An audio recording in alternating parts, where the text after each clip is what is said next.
avoir un super camion, mais surtout, ces 6 biceps tombés du ciel. Et regardez comme je suis bien là dans mon nouvel appart. Énergie, conseils et bons plans. Déménagez plus facilement avec EDF.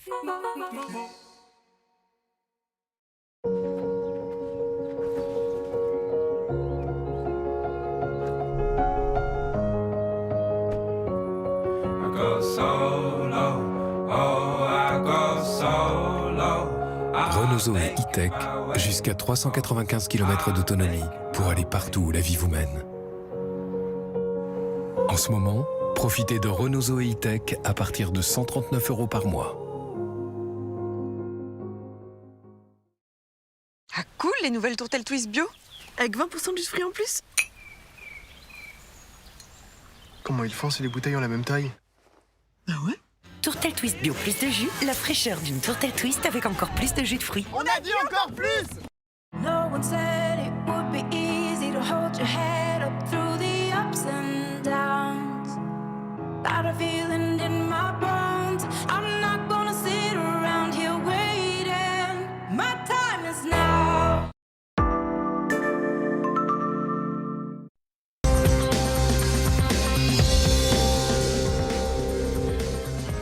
Bienvenue sur LCI où le grand soir se poursuit. Nous sommes ensemble jusqu'à 22h. Au sommaire de cette émission, les explosions à Kaboul, elles étaient redoutées ces derniers jours par les capitales occidentales. Elles ont fait au moins 13 morts sur place selon un porte-parole des talibans. Il y a des victimes américaines, des militaires qui ont été tués. Le Pentagone devrait s'exprimer d'un instant à l'autre. On l'écoutera également dans cette émission. Et puis nous ferons donc le point sur la situation en Afghanistan dans une demi-heure avec nos invités. Mais tout de suite, on va revenir sur la conférence de presse d'Olivier Véran. Ce soir, le pire a été évité en métropole, en tout cas, dit-il. Pour en débattre, nous sommes avec Marion Pariset.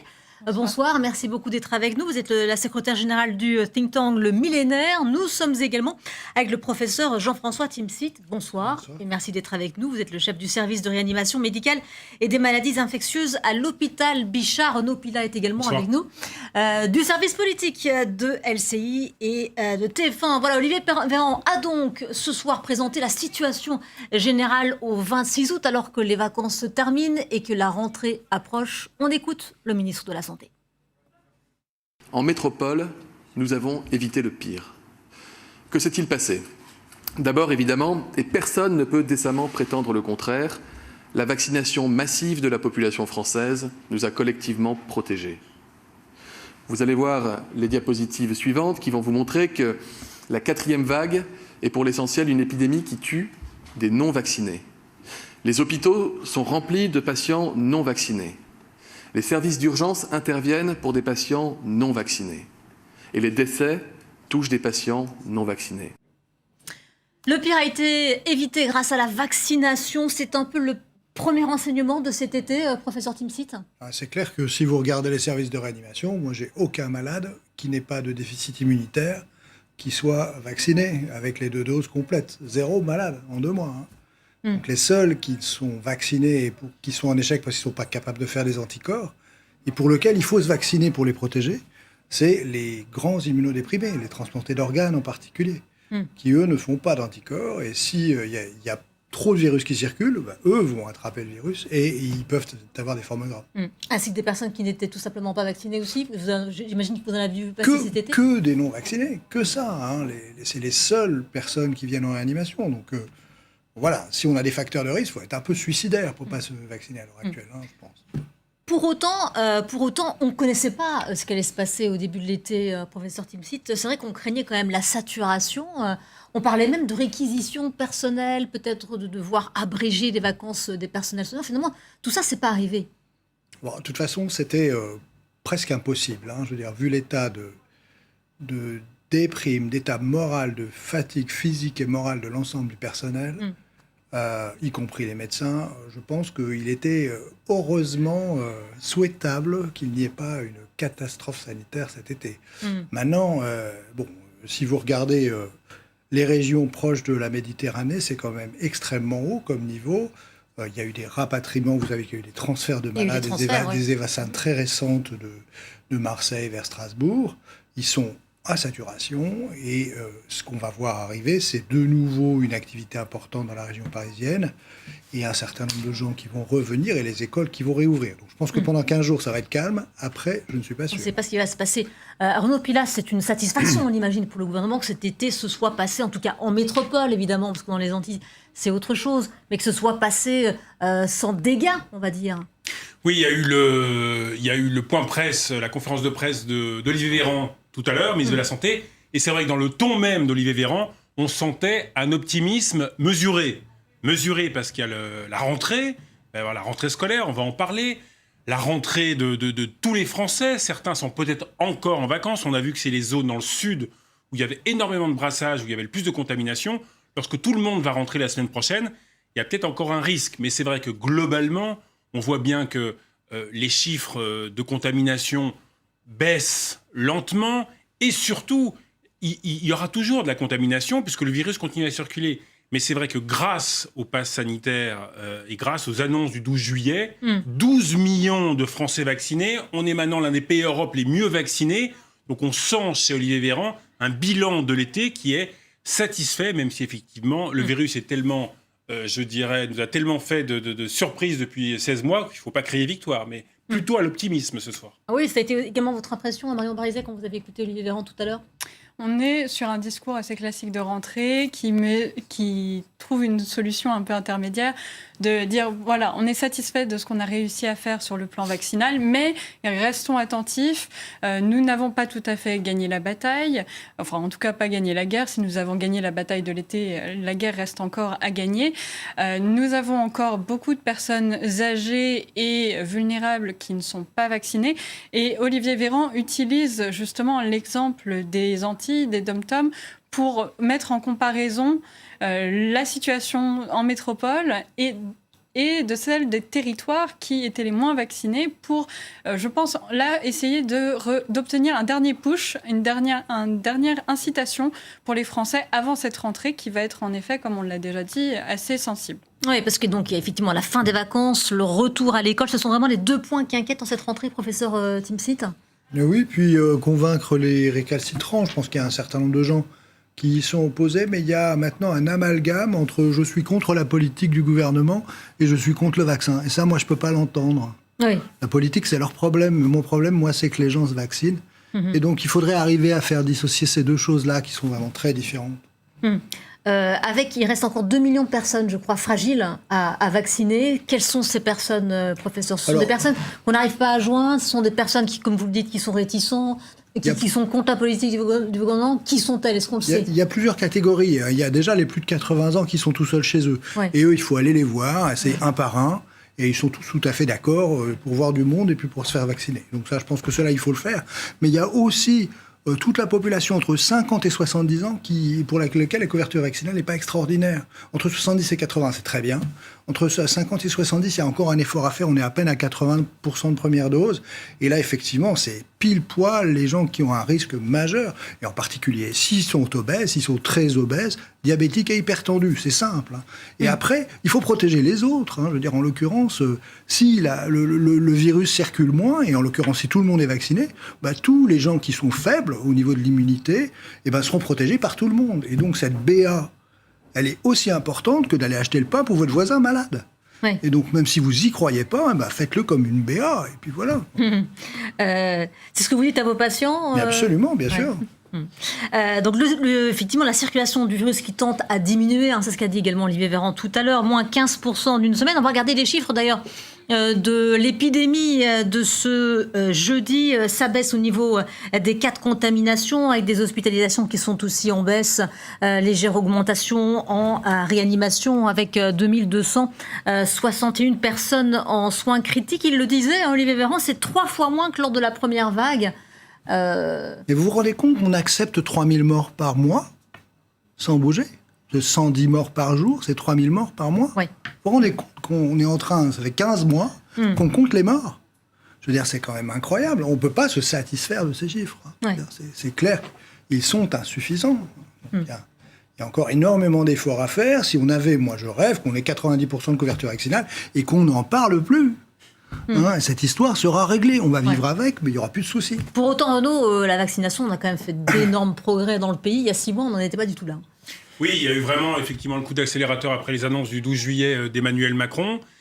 Il peut être satisfait de ce coup d'autorité parce que c'est vrai qu'il y avait eu un ralentissement. Il y a eu les premiers millions de Français qui étaient très motivés à se vacciner. On l'a vu, février, mars, avril, mai. Juin, les rendez-vous baissent.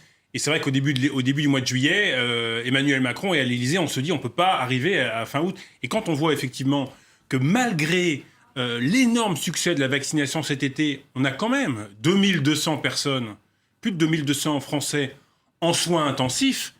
Qu'est-ce que ça serait s'il n'y avait pas eu cette accélération cet été? Donc elle était vraiment extrêmement utile. Oui. Donc il y a eu ces très gros efforts de vaccination. Il reste encore des poches parce que quand même, quand on a 15-20... Je parle sous votre contrôle, bien sûr, je ne suis pas médecin. Mais quand on a encore 15-20% de Français qui ne sont pas vaccinés, soit avec des risques, soit s'ils sont âgés, soit si ils font un Covid long, c'est quand même encore énormément de monde. Oui. Donc il faut encore monter. On voit qu'en Israël, par exemple, ils ont un plafond de verre à 70-75%. Et du coup, ils ont de nouveau, c'est pour ça qu'ils accélèrent sur la 3e dose, ils ont de nouveau des problèmes. Donc il faut quand même essayer d'aller chercher au moins jusqu'à vous le dites, 80-85% pour pas qu'on ait... Sinon, on va vivre pendant des mois et des mois avec les gestes barrières, le masque, le pass sanitaire, pas question de l'enlever pendant encore 1 an, 2 ans. Voilà, il faut monter encore en vaccination. Alors, justement, vous disiez des gestes barrières qui vont continuer et le masque qui va rester. C'est ce qui va se passer en tout cas à l'école. On va en venir au protocole sanitaire qui a été annoncé aujourd'hui en conférence de presse par Jean-Michel Blanquer. Un protocole au niveau 2 actuellement sur une échelle de 4. Est-ce qu'il permettra, ce protocole, selon vous, de contenir la circulation des virus? Est-ce que c'est suffisant? On sait que certains directeurs d'établissement sont prêts. On sait qu'il y a certains syndicats d'enseignants qui réclament beaucoup plus. Bon, c'est une rentrée un peu mitigée. On est inquiet. On est clairement inquiet. Il faut pas se leurrer. On a mis une barre à 12 ans. On sait que la maturité immunologique, elle est de 6 à 6-7 ans. Entre 6-7 ans et 12 ans, la contamination d'un enfant est presque celle d'un adulte. Et malheureusement, eux, ils ne peuvent pas se faire vacciner parce qu'on ne sait pas si le vaccin est pas dangereux pour eux. On ne le saura pas avant novembre. Et donc, on a toute cette frange de population qui va faire circuler le virus et le passer à tous ceux qui ne sont pas vaccinés en particulier, et aussi aux vaccinés, parce qu'on est capable, quand on est vacciné, de transporter le virus et de le passer à quelqu'un d'autre. Moins que les gens qui ne sont pas vaccinés, mais un peu. Et donc, voilà, ça c'est réellement un vrai problème. Et bien entendu, il faut laisser les enfants à l'école. Et comment on va faire pour passer ça? Et on est extrêmement inquiet. C'est sûr que le protocole sanitaire va être important, la distanciation physique va être importante, mais vous empêcherez pas les gamins de jouer ensemble dans la cour de récréation et de se rapprocher les uns des autres. Et donc, il y a clairement un vrai risque. 6-12 ans, on est bien d'accord, en l'état actuel des connaissances, ils contaminent moins et ils attrapent moins. Entre 6 et 12 ans, la maturité immunologique commence à 6 ans. Donc entre 6 et 12, bon voilà, il y a une progression, mais il y a des gamins à 10 ans qui ont une maturité immunologique complète. Et donc entre 10 et 12, on aimerait bien pouvoir les vacciner, mais on ne peut pas. Je veux dire, on n'a pas les connaissances scientifiques pour dire que ce n'est pas dangereux pour eux. Donc on ne peut pas le faire, bien entendu. Et le ministre de l'Éducation qui a évidemment insisté aussi sur la vaccination, à la fois celle des professeurs, 78% ont un schéma vaccinal complet, 11% vont recevoir une 2e dose, donc c'est quand même extrêmement haut. Et puis celle des adolescents, écoutez le ministre de l'Éducation. Au moment où je vous parle, 57% des 12-17 ans sont déjà vaccinés. C'est très important de continuer cette vaccination et vous le savez, nous avons travaillé, notamment d'ailleurs en ce mois d'août, mais aussi au moment de la sortie de la dernière année scolaire, à la programmation de la vaccination dans nos établissements, de sorte que pour tous les collégiens et lycéens de France, de plus de 12 ans, une proposition vaccinale est faite au plus près du terrain. Alors ça, Renaud Pila, c'est quand même aussi incroyable, cette vaccination des adolescents. Personne non plus n'y croyait au début de l'été. Et là, on est déjà à 57% des 12-17 ans. Oui, d'ailleurs, quand on regarde l'accélération de la vaccination globale depuis plusieurs semaines, c'est dû effectivement à ces 12-17 ans et cette très forte, je dirais, réception chez les adolescents et chez les jeunes de l'importance de se faire vacciner. Pourquoi ? Parce que je crois que assez vite, ils ont vu le pass sanitaire, ils ont vu le sport, le cinéma, aller dans un café, aller en boîte de nuit. Oui. Enfin, je veux dire, la vie quotidienne, quand vous avez 15, 16, 17 ans, avec en plus les parents qui ont dit à leurs enfants, il faut que vous fassiez vacciner, il faut que ça soit un choix familial, parce que sinon, on peut pas passer les frontières, on peut pas aller dans un avion, on va pas pouvoir prendre le train. Bon, ça bloquait tout. Donc là, il y a eu vraiment une accélération chez cette tranche d'âge, et on voit qu'avec le brassage qu'il va y avoir à la rentrée, ce qui vient d'être dit montre qu'effectivement, voilà, plus vous vaccinez les tranches d'âge, plus le virus est coincé. Enfin, il est coincé. La transmission est possible, mais forme grave et décès se raréfient extrêmement fort. Donc oui, ça a marché, les adolescents. Et je dirais que certains disaient qu'il va falloir faire d'immenses campagnes pour les convaincre. Moi, j'ai l'impression que voilà, ça avance, et ça va continuer en cette rentrée. Ça, c'est aussi un autre satisfait pour le gouvernement, et effectivement, c'est dû aux annonces d'Emmanuel Macron le 12 juillet. Ça aussi, pareil, c'est pas mal comme à la fin de l'été. C'est pas mal, donc c'est 57% de première dose, il faut le rappeler, donc, qui reste à compléter, sachant que le protocole sanitaire aujourd'hui prévoit que s'il y a un cas et que les élèves n'ont pas le schéma vaccinal complet en collège ou en lycée, et ceux qui n'ont pas le schéma vaccinal complet doivent être exclus. Donc on est encore sur un schéma qui doit être complété et qui reste avancé. Non, la difficulté, là où elle va se poser, mais c'est la même qui s'est posée cet été avec les mouvements anti-pass et anti-vax, ça va être plutôt auprès des parents, parce qu'en dessous de 16 ans, on a besoin d'avoir l'autorisation parentale d'au moins un des deux parents.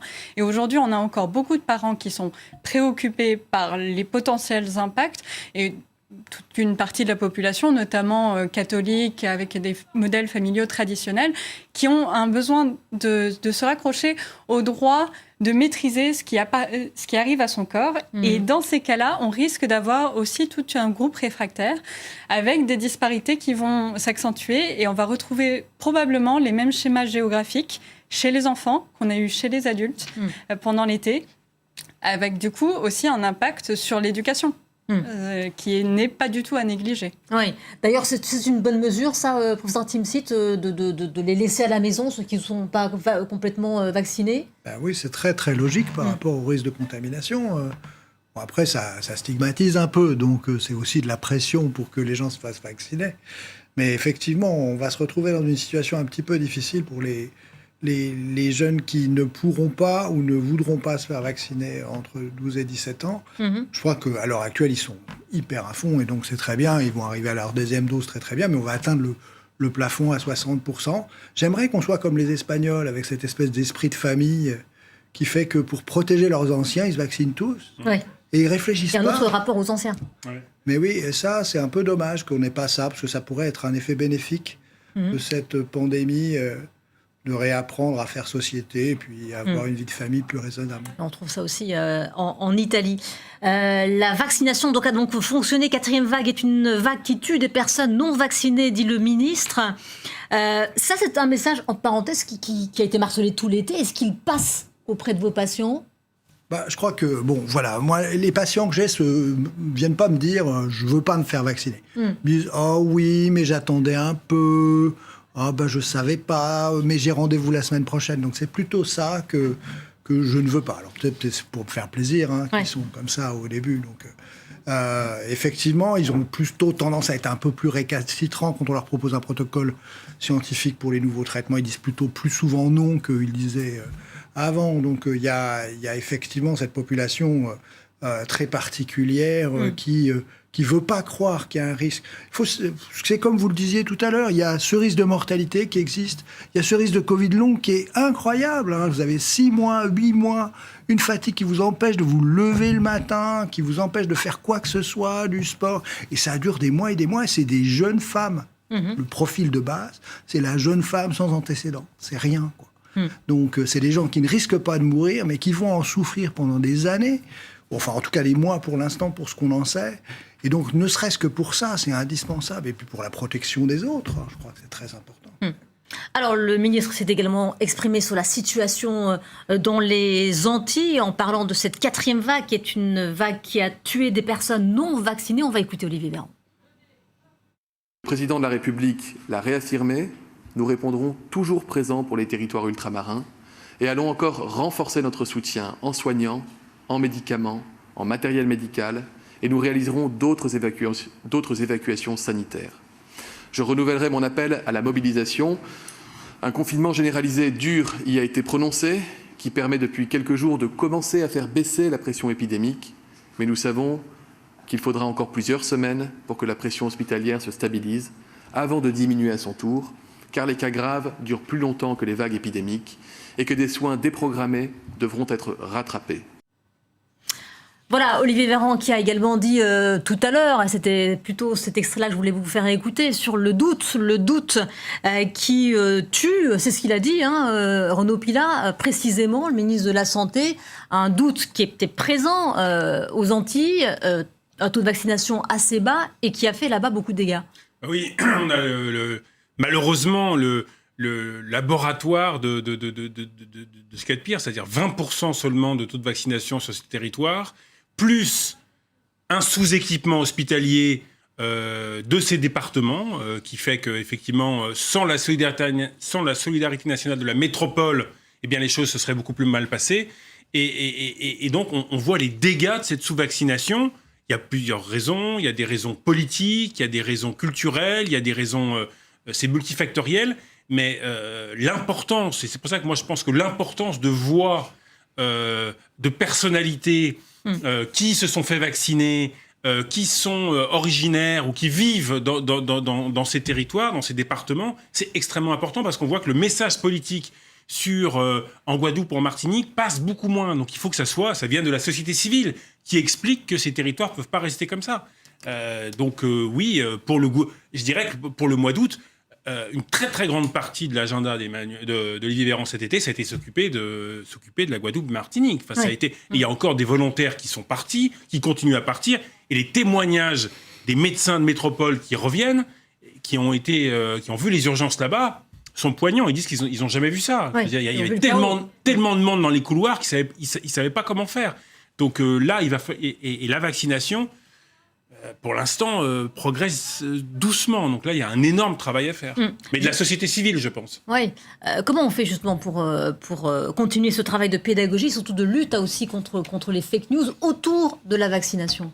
Alors il faut vraiment aller vers, c'était la politique qu'a préconisé Olivier Véran. Il faut aller vers, mais le gouvernement aujourd'hui n'est pas crédible pour tous les gens qui aujourd'hui sont encore réfractaires, la part qui aujourd'hui est encore réfractaire au vaccin et au pass sanitaire aussi par extension souvent, cette partie-là a déjà complètement perdu confiance dans l'État et d'où l'importance d'aller chercher d'autres interlocuteurs, des associations, des maires, des élus locaux, tous les autres acteurs qui ont une relation peut-être plus horizontale avec ces personnes qui sont aujourd'hui hors de distance. Pour la Guadeloupe et la Martinique, il y a quand même un facteur fondamental qui est la défiance encore plus prégnante vis-à-vis de l'État central, vis-à-vis de la métropole, qu'on n'a pas autant en France. Mais il faut aussi mettre ça en perspective par rapport à la première vague, parce que la Martinique et la Guadeloupe n'avaient pas tant souffert de la première vague. Ils n'avaient pas eu une surcharge des hôpitaux telle qu'on l'a connue en métropole. Donc ils ont pris cette nouvelle vague, alors que nous, là, en métropole, l'abordions avec un peu plus de sérénité grâce au vaccin. Eux n'avaient pas cet atout-là. Et peut-être avaient un peu plus aussi du coup de sérénité vis-à-vis de la maladie. Et ils ont été malheureusement rattrapés par la réalité. Avec un variant aussi beaucoup plus contagieux. Un mot du pass sanitaire qui ne pourra pas être prolongé au-delà du 15 novembre, sauf nouvelle loi. C'est sans doute ce qu'il se passera. Le virus, il n'aura pas disparu le 15 novembre. Non, malheureusement, même l'année prochaine, il n'aura pas disparu. Mais bon, il faut être clair, le pass sanitaire, à quoi il sert? Il sert à inciter les gens à se faire vacciner. Il ne sert pas à beaucoup d'autres choses que ça. À contrôler les flux, effectivement. Ah oui, mais on n'est pas tellement rassuré à enlever le masque au restaurant, enfin pas plus rassuré avec ou sans passe sanitaire.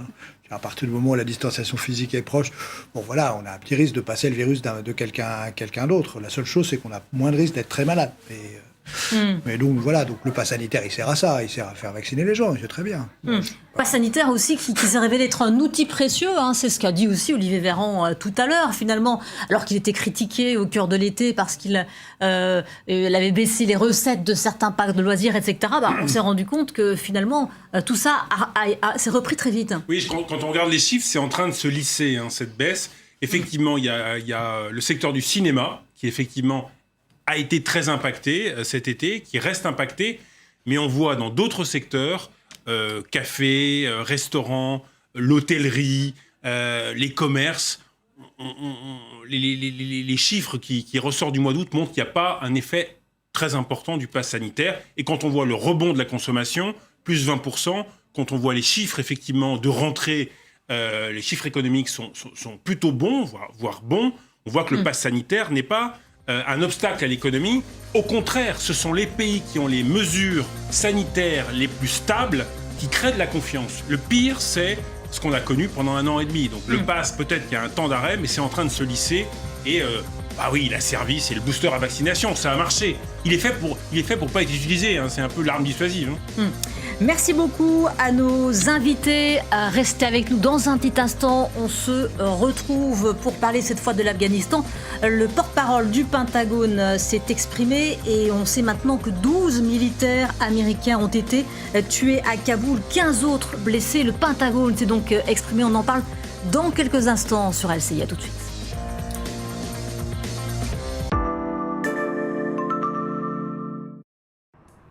Comme le Castor, profitez de la gamme de rangement Atomia, une solution qui vous offre plus de place dans tous les espaces. Et trouvez un bricoleur pour vous aider avec notre partenaire Nidelp. Réveillez le Castor qui est en vous. J'étais dans mon salon, tranquille, et d'un coup, ils ont décidé de m'envahir. Attention, je les aime bien, hein. Mais franchement, ils font des trucs chelous. Ils sont toujours dans mes pattes. Bon, c'est vrai que c'est au poil ici, mais ils sont chez moi comme... Vas-y, lâche-moi la patte, toi. T'oublies pas mes croquettes, hein. Ikea. Deliveroo présente les plats que vous aimez, frais et gourmands, grillés à point, pour remplir votre frigo, à partager et à ne surtout pas partager. Deliveroo, c'est tous les plats de vos restos livrés chez vous. Abonnez-vous à Deliveroo Plus pour 5,99 € par mois et profitez du premier mois offert. 2024, l'année des Jeux Olympiques et Paralympiques en France. L'année de ceux qui se préparent depuis des années.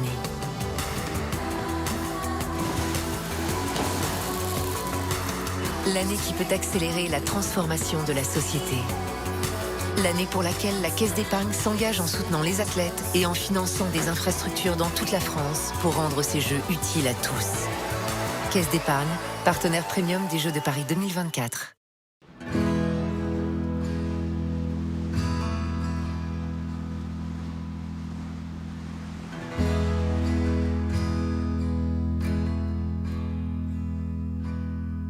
Help me decide whether to climb a hill or shoot for the moon. Découvrez les îles Grenadines en catamaran Catlante et réservez votre croisière dès maintenant sur catlante.com. Cet été, vous avez surfé, marché, nagé, transpiré. Alors, ce n'est certainement pas le moment de s'arrêter. L'Orange Bleu, mon coach fitness. Et jusqu'au 30 septembre, chez l'Orange Bleu, vous avez 1 mois pour tout tester. Avec Antoine, on s'est connus il y a très longtemps. Ça fait longtemps que ça dure et c'est de mieux en mieux. C'est rare, hein? Bah non, c'est comme à la Matmut. Pour récompenser la fidélité, plus ça dure, plus on y gagne. Jusqu'à 65% de bonus pour les bons conducteurs. Retrouvez d'autres avantages en agence. Matmut, la valeur sûre. Torchman Metal, pour des portes blindées ultra sécurisées. Anti-effraction, anti-bruit, anti-froid, anti-feu. Torchman Metal, la résistance certifiée. Ne rien faire n'est pas perçu comme une occupation. Mais la vérité est que ne rien faire est probablement la chose la plus importante à faire.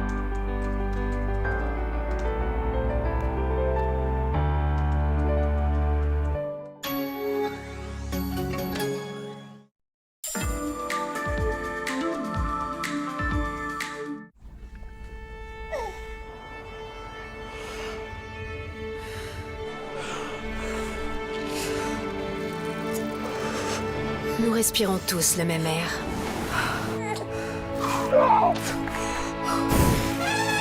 C'est pourquoi nous concevons des véhicules à hydrogène qui n'émettent que de l'eau. Toyota, start your impossible.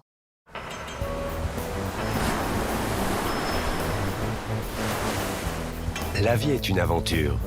Qui un jour a besoin d'un port pour se mettre à l'abri?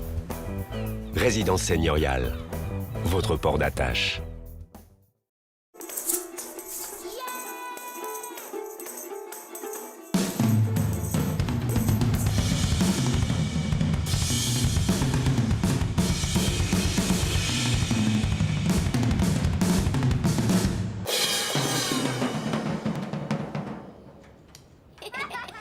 Happy Meal, pour les enfants et ceux qui le sont restés. Amusez-vous ensemble avec les meilleurs jeux Mattel, en ce moment dans le Happy Meal. Il y a l'énergie que vous dépensez sans compter pour votre entreprise et l'énergie que vous pouvez économiser grâce à Helio. Optimisation des performances énergétiques, financement des travaux, réduction de l'impact environnemental, Helio accompagne les entreprises dans leur maîtrise de l'énergie. Rendez-vous sur helio.com.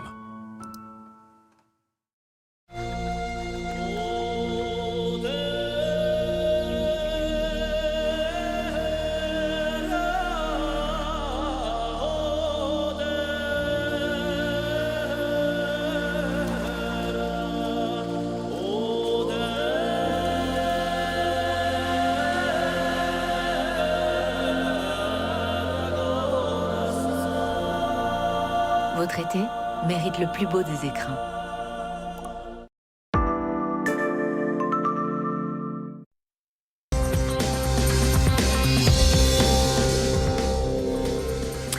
Retour sur le plateau de LCI. On va faire un point à présent sur la situation en Afghanistan où plusieurs explosions ont eu lieu cet après-midi près de l'aéroport où des milliers de personnes sont massées cherchant à fuir les talibans et ce bilan qui est tombé côté américain. 12 militaires américains sont décédés dans ces explosions. 15 personnes sont blessées. Un peu plus tôt, un porte-parole des talibans parlait de 13 à 20 morts et 52 blessés. On apprend, selon le Pentagone, que 2 djihadistes considérés comme appartenant à l'État islamique se sont fait sauter à Abbey Gate, c'est près de l'aéroport, suivis par des djihadistes de l'État islamique armés qui ont fait feu sur les civils et sur les militaires. Nous en parlons avec nos invités. Jean-Éric Branard, bonsoir et merci d'être avec nous, spécialiste des questions internationales. Nous sommes également avec Vincent Hugeux, grand reporter. Merci beaucoup d'être avec nous. Renaud Pila, qui était également resté avec nous, Renaud du service politique LCI, TF1, et ainsi que Marion Pariset, secrétaire générale du think tank Le Millénaire. On va tout de suite prendre la direction de Kaboul, où nous avons une équipe sur place. On va aller retrouver Liseron Boudoul, qui nous parle de la situation ce soir à Kaboul.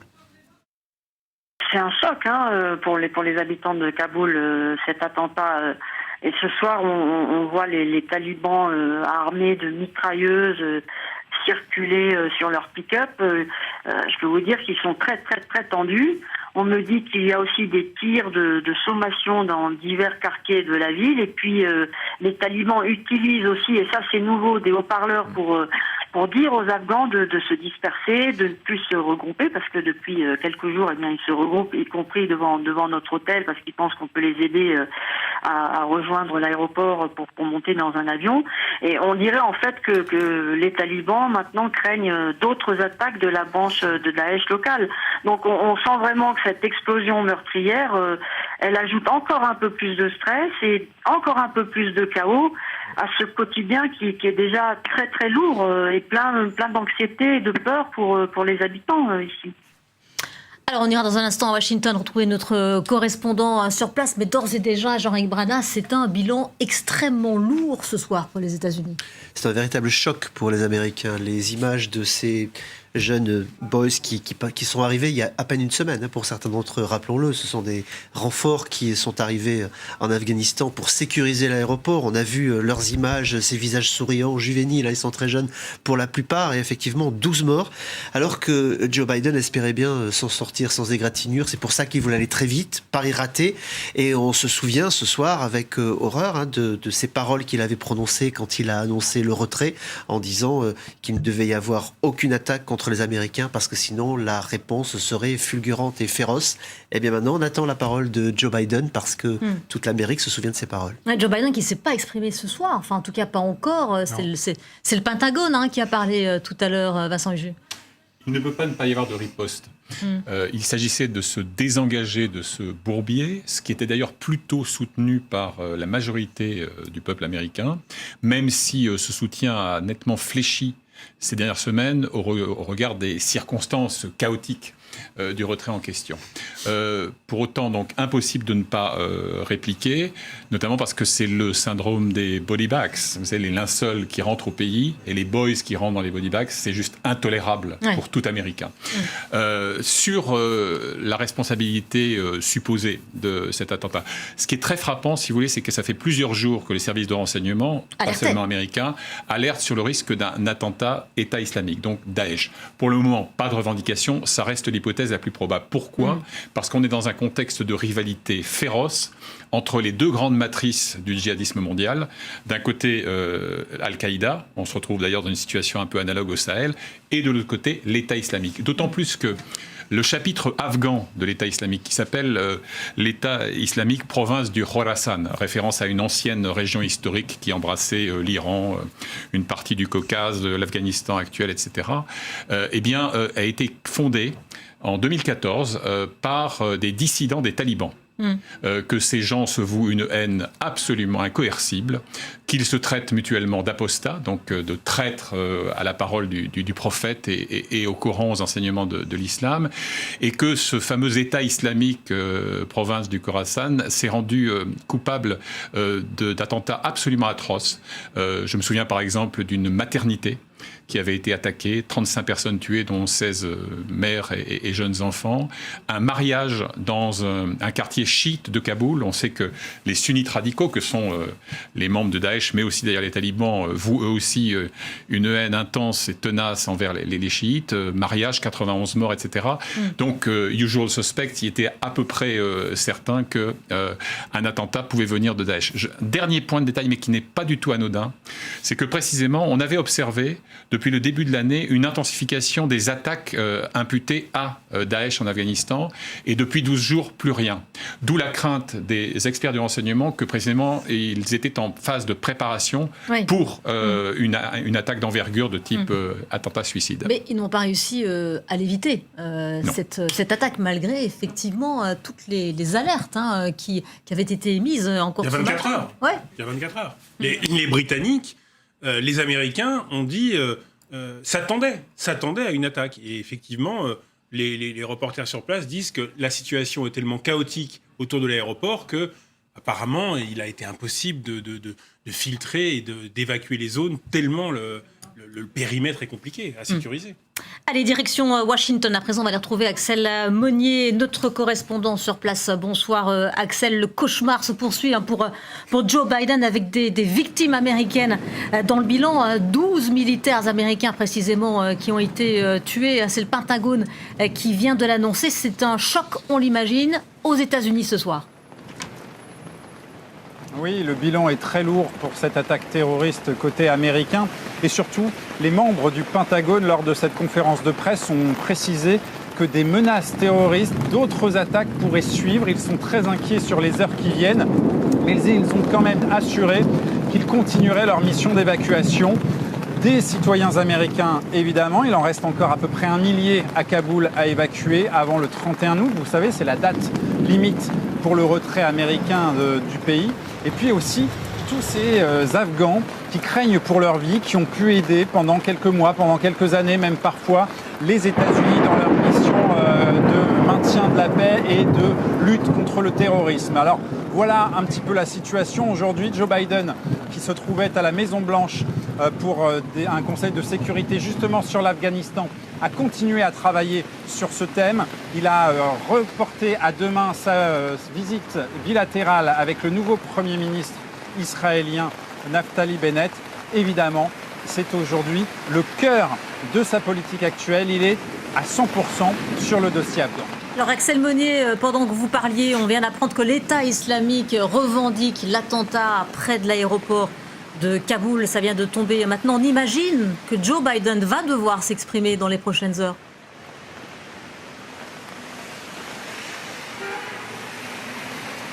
On imagine, pour l'instant, c'est le Pentagone qui a pris la parole.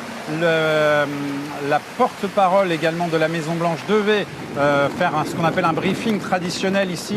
Il a été reporté. Il n'a pas eu lieu. On imagine évidemment que Joe Biden prendra la parole dans les heures qui viennent. À l'heure qu'il est, il n'a pas été confirmé de prise de parole par le président américain. Merci beaucoup Axel Monnier depuis Washington. Quelle forme pourrait prendre d'ailleurs cette riposte, Jean-Éric Vanat ?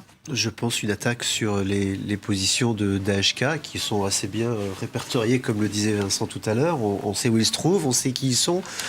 C'est vrai que la question qui monte, et vous l'avez formulée tout à l'heure, c'est pourquoi est-ce qu'on n'a pas arrêté ces attentats avant ? On peut se dire que, quelque part, est-ce que ça peut s'arrêter ? Et c'est là où on voit toute l'horreur du terrorisme en réalité. C'est que même si on sait que ça se prépare, c'est ça, c'est très difficile. Quand c'est un attentat suicide, comme ça a été le cas là, au milieu d'une foule, quelqu'un qui arrive avec une bombe et qui se fait exploser, eh bien, c'est quasiment inarrêtable. Donc maintenant, c'est vrai que Joe Biden, vis-à-vis de l'opinion publique américaine, mais du monde, doit avoir une réaction. Et je crois même qu'avant de parler, il y aurait eu la réaction. Je crois qu'elle sera très rapide, parce qu'il faut montrer qu'on tape très fort du poing sur la table et que les États-Unis restent les États-Unis et que l'humiliation a été trop forte ces derniers jours pour les Américains. Et à un moment, ça devient insupportable. Oui, insupportable, Marion Parizet. Encore plus insupportable ce soir avec ce bilan. Alors, après toutes les images qu'on a vues, effectivement, qui déjà ont complètement desservi Joe Biden. Oui, Joe Biden est dans une situation très très sensible parce que à court terme, il est vraiment mis en difficulté tant sur le plan national où sa cote de popularité a quand même connu un effondrement. Aujourd'hui, il est à 47%. Les courbes sont quasiment au point de s'inverser, c'est-à-dire on est à quasiment égalité entre les approbations et désapprobations de Joe Biden. Et sur le plan international, c'est la crédibilité des États-Unis vis-à-vis des partenaires qui est en jeu, vis-à-vis des partenaires occidentaux, mais également vis-à-vis de leurs partenaires dans tous les pays où ils interviennent, où ils assurent un niveau de protection. On pense au niveau pacifique à Taïwan, qui a été clairement l'enjeu d'une bataille en termes de narratif au niveau de la Chine, qui en a profité dès la prise de Kaboul pour menacer directement Taïwan et dire « Regardez, les Américains fuient l'Afghanistan ». Ils ne sont pas capables d'assurer la protection de ceux qu'ils ont accompagnés pendant des années. Demain, vous serez peut-être les prochains. Ils ont mené des exercices militaires dans les jours qui ont suivi autour de Taïwan pour bien marquer le coup. Mais à moyen terme, est-ce que cette situation-là sera vraiment favorable à la Chine ? Rien n'est totalement assuré non plus parce que la Chine a intérêt à une relative stabilité en Afghanistan. Et aujourd'hui, les talibans, même s'ils contrôlent le territoire, sauf si je me trompe, ils ont une diversité dans leur groupe. Ce n'est pas un groupe homogène. Et c'est vrai que l'opposition avec Daesh est claire globalement dans sa nature, dans ses origines, mais on peut aussi voir dans un niveau plus local peut-être des affinités ou des zones plus grises entre les différents groupes terroristes. Donc la Chine a tout intérêt à avoir une relative stabilité et ces attaques-là, ces attaques terroristes remettent également ça en cause. Avant de revenir, un petit point parce que c'est à mon avis en tout cas l'angle mort de la nouvelle doctrine américaine de focalisation sur les enjeux de la mer de Chine, c'est que la crédibilité, l'image de puissance, c'est pas un jeu à somme nulle. C'est-à-dire quand votre crédibilité est entamée en Afghanistan, elle l'est partout. Et donc je pense que c'est un calcul assez problématique, pas vu de l'opinion américaine, mais vu de partenaires qui sont hostiles. Un point sur la nature des ripostes. Juste un bémol, ce que vous venez de dire, Kamala Harris se trouve aujourd'hui en Asie justement et au Vietnam, elle rappelait le soutien des Américains aux différents pays qui résistent dans la mer de Chine, en expliquant justement que ce problème de mer de Chine était pour les Américains pas aussi clair que les Chinois le voudraient, à savoir que c'est leur leur zone de contrôle. Donc les Américains se sont portés à nouveau sur ce flanc-là, et ils sont pas en réalité sur l'Afghanistan aujourd'hui. Ils sont vraiment directement sur la mer de Chine face aux Chinois, et c'est là où ça se joue Ils sont plus contraints clairement. d'y revenir. Le Global Times, qui est un peu le vecteur anglophone de la propagande chinoise, insiste sur le fait que les Américains ne sont pas en état de défendre Taïwan. Les Russes poutinolâtres vous expliquent que la Crimée, l'Ukraine est perdue parce que jamais les Américains n'iront mourir pour Kiev. Donc, juste un point sur la nature de la riposte, qui est un truc qui est important, c'est que les cibles, c'est pas facile, parce que l'État islamique, à la différence des talibans, n'a pas de bastion de fief connu. Ils sont dans deux provinces orientales. Oui, absolument. Il faut des frappes aériennes, il n'y a que ça, mais ils sont dans deux provinces orientales. Ils sont plutôt sur un registre de cellules dormantes et non pas de camps d'entraînement, de bases qui pourraient être identifiées, localisées et frappées. De Kaboul, et c'est assez géographiquement. Dans ce qui s'est passé aujourd'hui à Abbey Gate, il y a à la fois des djihadistes qui se sont fait sauter, mais à la fois aussi des djihadistes armés qui ont tiré dans la foule sur les civils et les militaires. Ça, évidemment, ça va tâcher son mandat, ça, Joe Biden. Il va le payer ? Non, je ne crois pas. D'abord parce que l'opinion publique est fortement pour ce retrait, qu'ensuite il y a, comme à chaque fois aux États-Unis, quand il y a un deuil national, et là on est dans un deuil national, un resserrement autour du président. Ce soir, je regardais tout à l'heure les différents leaders politiques, ce n'était que des messages de condoléances. Alors ça va venir, bien sûr, les attaques vont être très violentes à un moment, mais c'est d'abord la première réaction. On a perdu des boss, et j'étais assez d'accord avec votre image tout à l'heure, c'est le premier réflexe pour des Américains, alors qu'à 2/3, encore une fois, ils voulaient qu'on se retire. Ils sont même à 80% pour l'accueil des réfugiés. C'est pour dire si dans cette guerre, ils ne sont pas du côté de la presse ou des hommes politiques qui attaquent Joe Biden. Donc les Américains étaient pour ce retrait. Ensuite, parce que la politique étrangère, c'est très cynique, mais ne fait jamais une élection aux États-Unis. Et personne n'ira faire campagne sur il faut repartir en Afghanistan, il faut une guerre. Donc bien évidemment, on va rester au niveau des quelques paroles. Ça peut aussi peser dans un bilan. Mais son bilan, il est là pour un mandat, Joe Biden. Donc en réalité, il n'a même pas à se préoccuper d'être réélu. Donc il va être considéré comme celui qui a mis fin à la guerre. C'est ce qui va rester à la fin, je pense. Mais c'est vrai que c'est quand même très difficile ce qui se passe là dans sa propre légende. Il ne pourra pas dire « je suis parti d'Afghanistan sans avoir On est peut-être sur un des derniers événements aussi de la guerre contre le terrorisme qui avait engagé les États-Unis au début des années 2000 et qui a été, aujourd'hui, qui a eu un pivot, le pivot vers le Pacifique, qui a été introduit par Barack Obama et qui a changé le focus de la politique étrangère des États-Unis, de la guerre contre le terrorisme vers justement un aspect plus économique et aussi qui a des dimensions culturelles et bien plus politiques que simplement économiques, mais vers la Chine. Alors peut-être, est-ce que c'est le dernier épisode finalement de terrorisme que les États-Unis vont avoir dans leur mémoire ? Il faudra voir aussi comment l'opinion publique réagit, je pense, dans les jours qui viennent, pour pouvoir se faire une idée sur comment ce sera perçu à long terme. Avec une nouvelle puissante explosion qui vient d'être entendue à Kaboul, donc effectivement, peut-être cette crainte que cela ne se poursuive. Vincent Hugeux. Il reste 5 jours en plus. 5-6 jours. Oui, c'est ça. 5-6 jours ? Oui, avant le retrait le 31 août. Oui, donc là, bien sûr, avant les le heures 31 et les jours août. qui viennent vont être extrêmement périlleuses pour les forces américaines. Oui, et là, je veux dire, il faut arrêter ça pour les Américains. Je crois même qu'il faut sortir plus vite que le 31 août. Ce matin, il restait 1500 hommes, 1500 Américains sur place. Les soldats américains devaient partir à partir de demain matin pour l'évacuation. Je crois qu'il va y avoir une accélération si jamais ils y arrivent, parce que c'est vrai qu'il va falloir s'assurer maintenant qu'il n'y ait pas de tir de missiles contre les avions, qu'il est possible de sortir dans la façon la plus sûre qui soit pour chacun.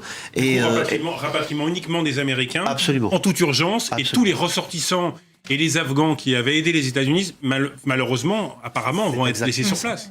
Est-ce que ces images, cette évacuation, ce retour des talibans au pouvoir, ça signe le retour aussi du chaos sur place ? Est-ce que les talibans arriveront à faire régner l'ordre finalement entre ces différentes factions ? Vous le disiez tout à l'heure, l'État islamique et Al-Qaïda. Al-Qaïda qui a priori n'a pas vraiment intérêt à ce que les talibans s'en sortent mal. C'est pas si simple que ça. Quel est l'état des forces en présence ? Alors, Sur le paysage afghan aujourd'hui, donc je l'évoquais brièvement tout à l'heure, les deux grandes matrices du djihadisme global sont présentes. D'une part, Al-Qaïda, qui garde des liens privilégiés avec les talibans, même si ceux-ci déploient beaucoup d'énergie pour nous convaincre qu'ils ont distendu ces rapports. N'oublions jamais que ce qui déclenche l'opération américaine puis atlantique fatale aux talibans en 2001, c'est le refus obstiné des talibans de livrer Oussama Ben Laden, le gourou et le fondateur d'Al-Qaïda. De l'autre côté, donc, l'État islamique que j'évoquais à l'instant, et puis des talibans qui, d'une certaine manière, essayent, fût-ce de manière subliminale, de faire passer le message selon lequel ils pourraient être les meilleurs alliés de l'Occident contre les pires des djihadistes, c'est-à-dire Daesh. Et là, à nouveau, ça s'inscrit dans une rivalité féroce entre les uns et les autres. Donc voilà un peu... Et quelle est leur puissance de nuire, que ce soit Al-Qaïda, que ce soit l'État islamique? Bon, l'État islamique, on l'a vu aujourd'hui, elle est bel et bien là. Alors le paradoxe, c'est que l'État islamique, qui donc est engagé dans cette rivalité armée avec les talibans, a essuyé de nombreux revers récemment. Ils ont par exemple échoué à élargir leur base dans les provinces du Naranggar et de Kunar, donc de provinces de l'Est d'Afghanistan. Ils ont simplement réduit dans un massif montagneux qui s'appelle Achin, etc. Mais indépendamment de cellules dormantes, sans doute également à Kaboul et dans sa banlieue, ils n'ont pas véritablement réussi à s'imposer et à damer le pied. En revanche, leur capacité de nuisance avec le mode opératoire qui vient d'être rappelé à l'instant, un attentat derrière pour essayer de faire le maximum de morts avec l'attroupement, etc., les forces ennemies qui forcément gravitent dans cette zone-là. Ça, c'est un mode opératoire archi-classique qu'ils pratiquent un peu partout et pas seulement sur le théâtre afghan. Qu'en est-il d'Al-Qaïda? Al-Qaïda, ils sont plutôt proches des talibans? Oui, mais là encore, Al-Qaïda garde des positions fortes en Afghanistan, avec le souci, semble-t-il, de ne pas gêner l'accession au pouvoir de leurs alliés historiques. Mais là aussi, méfions-nous des simplifications, parce qu'il peut y avoir de la circulation et de la porosité entre les uns et les autres. Je prends le taliban moyen ou le djihadiste moyen en Afghanistan comme ailleurs, il est rarement mu par des considérations idéologiques, doctrinales ou religieuses.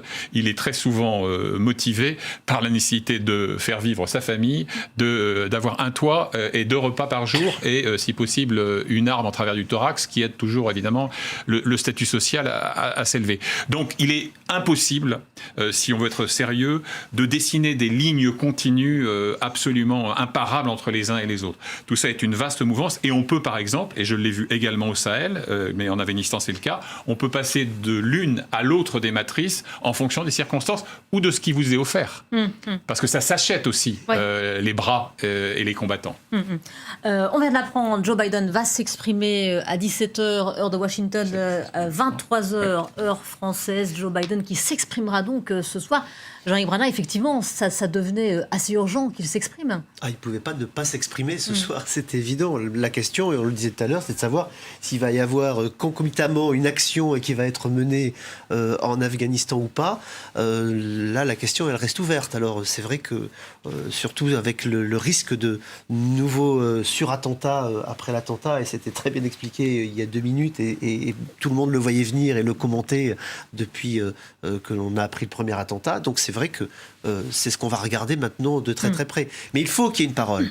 Le choc est tellement fort pour les Américains et rendons-nous compte, 12 morts alors que depuis presque 2 ans maintenant, il n'y avait plus de morts dans ce pays. Il y a eu 2148 morts, 2348 morts pardon, américains sur ce sol. On en rajoute 12 de plus, c'est beaucoup. Et on est tout à la fin là, de l'évacuation. Donc c'est... Et on est à 15 jours des commémorations du 11 septembre. J'allais y arriver, c'est ça, on est dans le symbolique le plus total. Et c'est juste l'horreur qui va s'installer aux États-Unis. Et imaginez ces commémorations que l'on va avoir le 11 septembre, elles vont être teintées de deuil. C'est-à-dire qu'on a le 11 septembre qui nous revient en pleine figure. Et pour tous ceux qui sont assez âgés pour l'avoir vécu, on se souvient du choc que cela a pu être aux États-Unis et dans le monde. Eh bien, on a une onde de choc supplémentaire qui s'ajoute aujourd'hui et qui est insupportable pour quelqu'un qui était lui aussi assez âgé pour l'avoir connu. Il était sénateur à ce moment-là et on connaît tous l'histoire de ce qu'il faisait ce jour puisqu'elle a été largement racontée. Allez, on va un peu parler aussi de ce qui se passe côté français. Renaud Pilat, il y a eu des tweets cet après-midi de l'ambassadeur qui va bientôt rentrer à Paris. Et d'ailleurs, c'est Emmanuel Macron qui l'a dit depuis l'Irlande, où il s'est exprimé sur cette situation à Kaboul. L'ambassadeur va opérer depuis Paris. Il va quitter, ainsi que le personnel diplomatique va quitter Kaboul. Il a été d'ailleurs à l'abri à l'aéroport cet après-midi. Et les évacuations vont se poursuivre côté français. On sait que les rotations s'arrêteront demain soir. On va écouter le président de la République qui s'est exprimé tout à l'heure. Nous avons 20 bus avec des ressortissants, plutôt binationaux, et plusieurs personnes afghanes et afghans en danger que nous souhaitons pouvoir rapatrier. Nous allons faire le maximum pour que toutes ces personnes que nous avons pu prendre en charge mais qui ne sont pas arrivées dans l'enceinte de l'aéroport militaire puissent y accéder et puissent être ensuite évacuées. Ça représente plusieurs centaines de personnes en danger encore. Je ne peux pas aujourd'hui vous garantir que nous arriverons à procéder à ces opérations parce que la situation de sécurité n'est pas sous notre contrôle.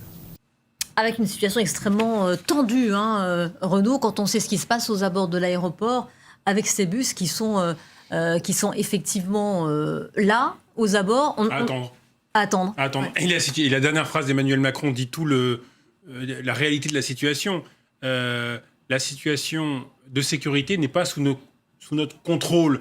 Pourquoi ? Parce que ce sont les Américains, ce sont les centaines de Marines américains qui, depuis des jours et des jours, enfin depuis la mi-août, sécurisent l'aéroport de Kaboul, et tous les autres pays, Canada et les autres pays européens qui sont là, les quelques pays européens qui sont là, notamment la France, dépendent totalement des forces américaines. Et à partir du moment où il y a eu cette attaque terroriste cet après-midi, où les Américains vont être sous une énorme pression pour accélérer leur rapatriement, effectivement, eh bien, comme c'était prévu, les rotations d'avions vont se terminer. Alors Emmanuel Macron a expliqué cet après-midi que la France va essayer, pour des raisons humanitaires, de poursuivre d'une façon ou d'une autre, dans les jours qui viennent, les rapatriements.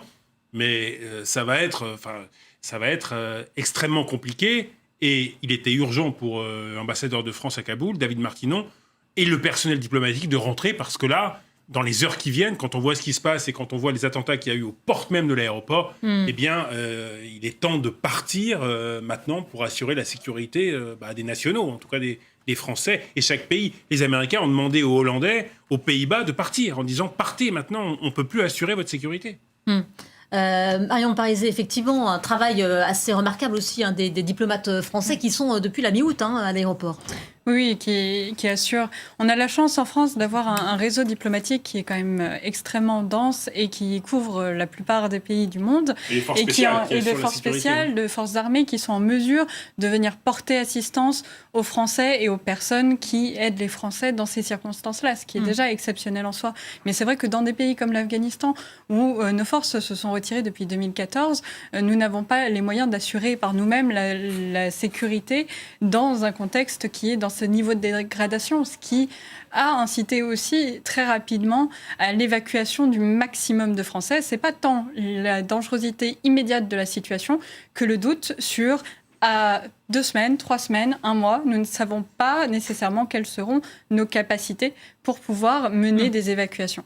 Et c'est ça qui a vraiment incité la précipitation dans laquelle se sont passées les évacuations depuis la prise de Kaboul. Vincent Lesjeux, qu'est-ce qui peut se passer dans les toutes prochaines heures, dans les tout prochains jours ? Les Américains, ils vont rester jusqu'au 31 août. On a entendu les Britanniques aujourd'hui qui disaient, malgré ce qui s'est passé, nous on reste, on continue les évacuations. Et donc, de même, jusqu'à demain, vendredi, fin d'après-midi, les Français sont supposés eux aussi poursuivre, fût-ce en les guidant à distance, les évacuations en cours.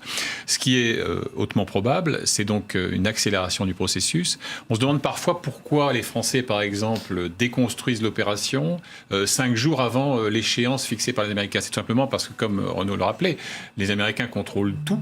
Le trafic aérien, les entrées, les sorties, la sécurité, etc. Donc dès lors que la perspective est celle d'un désengagement américain, eh bien en quelque sorte, les partenaires anticipent ou se plient aux injonctions de Washington sur le thème « partez le plus vite » parce que moyen de monde, moyen de risque. Donc ça, c'est pour l'immédiat, donc demain, après-demain, ce qui risque de se passer.